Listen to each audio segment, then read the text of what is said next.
What's good, guys? It's Archery. Welcome back to my channel. I just want to give you guys a quick update on the BJL for Season 5. It's currently week 3. We're going to be going up against Pro Logo, but that'll be uploaded towards the end of the week, so stay tuned for that. Let's just get right into things. So, to start off, I want to give you guys a little roster update. I did make another transaction. I know you guys are probably going to be like, wow, you're making a lot of transactions already. I've already made 3 and it's week 3, but I'm doing it so that I can try and prep for teams that I think will be in playoffs personally and teams that I have later in the weeks on my schedule. So I made an acquisition. I dropped Togekiss in free agency and I picked up Dracozolt. Now Dracozolt, right? Poor man's Dracovish.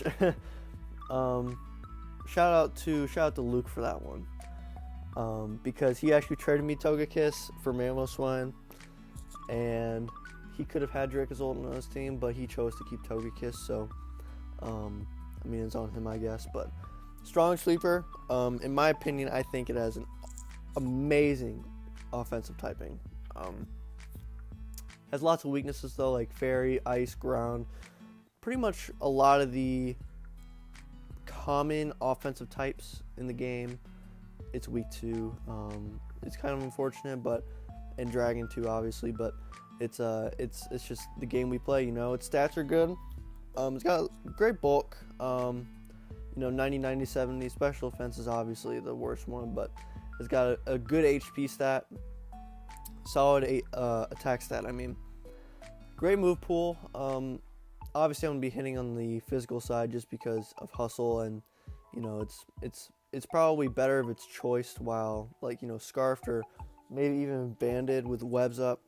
Although I don't have webs on the team, so I'd have to figure that out. But that's a new acquisition. I feel like having 3 sweepers in Dragapult, Reuniclus, and Dracozolt are extremely threatening to my opponent because you got to prep for all 3. I could bring all 3. I could bring none of them, or I could bring 1.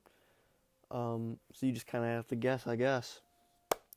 So, that being said, done with the team recap. Let's move on to the season update. So, Pokemon Home was just released if you live under a rock and you didn't know. We are not going to be importing the new Pokemon like Jirachi, Cobalion, Terrakion, Kieran Black, all those Pokemon. But we will be updating the rosters with the moves that have been implemented in. So lots of Pokemon got Defog, Knockoff, Toxic, etc. We are going to be adding that into the roster. So Pokemon like Bisharp will get Knockoff. Pokemon like Togekiss will get Defog. Pokemon like Hydreigon will get Roost. We voted on the council, and 5 out of 5 of us voted in favor of, adding the new moves, or I should say returning moves from Pokemon Home. So yeah, that's how the league's going to go. I'm sure you'll see it on other people's videos as well, but I just want to give you guys a quick update on this. And speaking of updates, I should update you guys on which Pokemon are getting the new moves. So for Defog, Xatu and Rotom are getting Defog.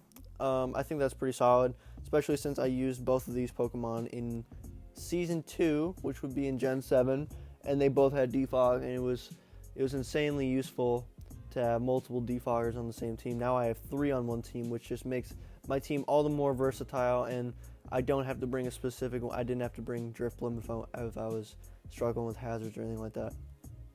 So now I have a Magic Bouncing Defogger, I have a bulky Pivot Defogger, and then I have just a never used Defogger in Drifblim. So, yep, that's pretty much the thing for Defog. So let's move on to Toxic. As you can see, 4 of my Pokemon get Toxic now. That didn't already. It's Rotom, Xatu, which really are the best benefiters from this, for Pokemon Home being released. And Piloswine gets it, and Reuniclus gets it. Now, I won't be using it on Reuniclus as much. I'll just be saying that right now, but it's definitely an option. I feel like Piloswine, Rotom, and Xatu are way better at being, just kind of bulky Pokemon, like that you would switch into things or for utility. So yeah, that's kind of where I'm going with that, or leaning towards. I mean, let's go to knockoff. Knockoff, probably one of the best moves in the game. Runiclus and Scrafty now getting knockoff, and they both got it in Gen 7. And I had Runiclus on my team in Gen 7. He's the MVP, you already know. And Scrafty is a new addition. He didn't get knockoff before. He got Crunch and Throat Chop, but now Scrafty is a lot more threatening, I would say, with knockoff. So that's pretty much it, guys. I know it's kind of a short video, but I just want to give you guys a quick update. As you can see by the graphic, that's the squad right now, as it stands, and I really like it a lot. With the Pokemon home moves, I think this adds a lot more versatility to the game, and I'm very excited to see what it has in store. So, that being said, please leave a like on this video if you guys are enjoying the content. Subscribe if you're new. Share with your friends if you feel like it. It's been Archery. Peace out, guys. Have a good rest of your day.